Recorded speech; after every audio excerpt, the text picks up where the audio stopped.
Nobody saw it happen. That is the nature of endings. They do not announce themselves.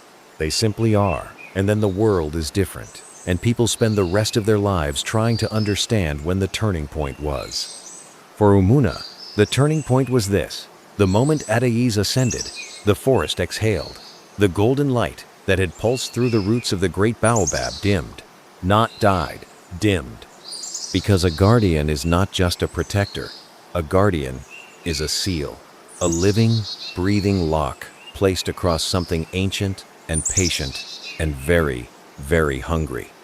And when the lock is removed, even for the most beautiful reason in the world, what lies beneath it begins, slowly, to breathe. It began with the birds.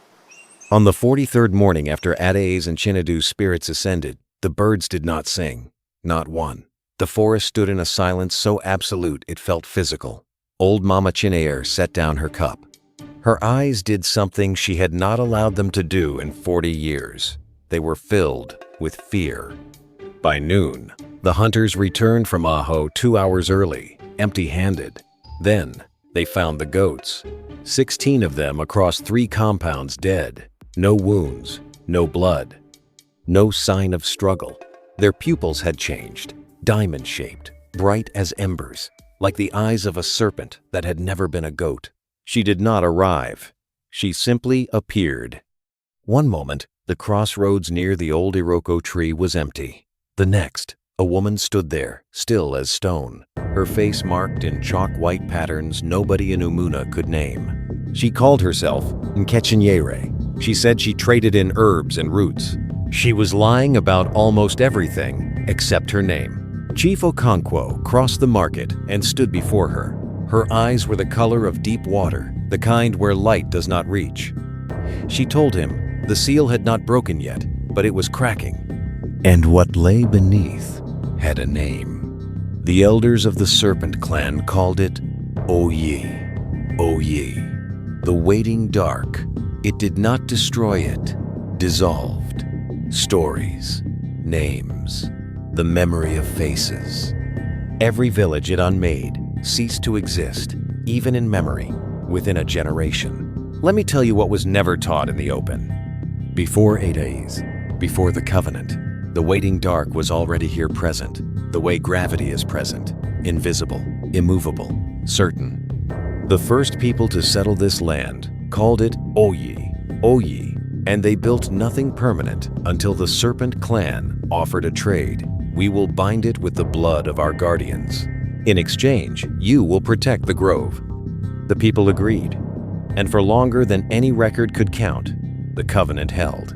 Adaeze was the last of her bloodline. Her ascension, beautiful, earned, heartbreaking, was the first time in centuries no living guardian remained to renew the seal. The crack in the root of the great baobab was barely visible, a breath of space where darkness could seep through. But Oyi had eternity to seep. It moved through the village like an absence with weight. The children stopped dreaming first, not nightmares, just nothing. Blank sleep. They woke soft and calm and began, quietly, to forget. Adults felt it, within days. Men who had farmed the same fields for 40 years stood at their boundaries with no memory of what to plant. Women who could sing 200 songs from memory opened their mouths and found silence. It was not madness. Madness left wreckage. This left nothing. Erasure performed with great quiet care. Oyi was not destroying Umuna. It was unmemorying it, unmaking the stories that held the village together, one name at a time. Okonkwo woke one morning unable to remember his mother's voice. He rose before dawn and went to find Nkechinyere. She was already waiting. She told him everything. She had been a guardian once, the first of the bloodline. She had not betrayed anyone. She had simply chosen power over covenant, and so they sealed her in alongside Oji as a warning. When Adaeze's seal cracked, they had both come free. And unlike her, Oyi had not hesitated. She could slow it. She could not stop it. Only a guardian of the bloodline could reseal the dark. Adaeze was the last of her line. She had ascended. She was at rest. But rest Inkechinyere said, was not the same as unreachable, and love had never learned to obey the laws of death. It was deeply inconvenient that way. Okonkwo walked into Aho alone, 64 years old, with bad knees and worse guilt, and no plan beyond the truth. He knelt at the roots of the oldest baobab, pressed his forehead to the bark, and spoke, not asking for forgiveness, which was gone, asking only for mercy, for a little girl who could no longer remember her own name. He waited until the sky began to gray, and then, as he finally rose, a single golden scale dropped from the branches above him, warm in his palm, glowing faintly, like an ember breathed upon. And the oldest root of the baobab pulsed, once, like a heartbeat. 3 days later, a child appeared at the edge of the compound, perhaps 11 or 12, plain wrapper, carrying nothing. She simply began to help. She sat with the forgotten children and sang, and under her voice they began to surface slowly, like swimmers rising from deep water. Their names returned in pieces, their own first, then their mothers, then further back, Adaeze, Chinedu, the truth of what had happened here. Mama Chinyere was the first adult to really look at her. For one single moment, the child's eyes were not the eyes of a child, golden, diamond-shaped, ancient. Then she smiled warm, a little shy, and they were ordinary again. 3 went into the grove that night, the child who was not only a child, the ancient woman who had remembered what she had once been, and the old chief carrying nothing but his word and 1 golden scale. The darkness inside the grove breathed and pressed, and in its pressure you could feel the edges of your own name begin to soften. Okonkwo pressed the scale to his chest and kept walking. Oyi. Oyi rose not with fire or roaring, but the way forgetting rises, quietly, already halfway inside you before you noticed. Inkechinyere drove both hands into the root and poured every fragment of guardian covenant she still carried into the earth. Her voice cracked. She did not stop. The child closed her eyes, and her true form pressed through, not fully, but enough. The great golden python, radiant and vast. The grove blazed. The dark recoiled. Adaeze drove her spirit into the root of the baobab, and Chinedu, invisible, felt only as a warmth, without earthly source, placed his hand over hers, together as they had always been. The darkness broke.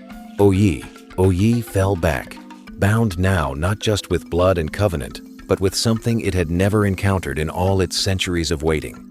Love that had chosen to return. Grief that refused to become absence. The baobab pulsed, its roots glowed gold. Then the grove went quiet, the right kind of quiet. The children remembered everything. They woke before their parents, said their own names out loud, then their mother's names, then Adaeze. Then Chinedu telling the true story the way the very young tell things absorbed without being taught, matter-of-factly, as if it is simply part of what is known, because it was. The birds returned. In Inkechinyere was gone only the impression of knees in the earth, and a single white feather beside it from no bird Okonkwo recognized. He put it in his pocket.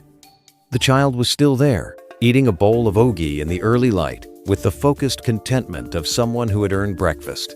When Okonkwo asked if it hurt, coming back, giving up what she had earned, she was quiet a moment. Chinedu says peace is not a destination, she told him. It is the person you carry it with, and he is here, in the roots, in the pulse of the baobab, when she places her hand against it. So no, it did not hurt. They say Umuna changed after the second night, not with monuments or proclamations, but the way rivers change the land they run through, gradually, invisibly, by persistent presence. The village learned, imperfectly, to hold its stories, with care, to name its dead, honestly, to protect its strange, before the spirits had to do it for them. And in the grove of Aho, the oldest baobab stood. Its roots pulsed in the dark, steady as a heartbeat, steady as a promise. Twice, always twice, like 2 hands placed together over a wound that is healing.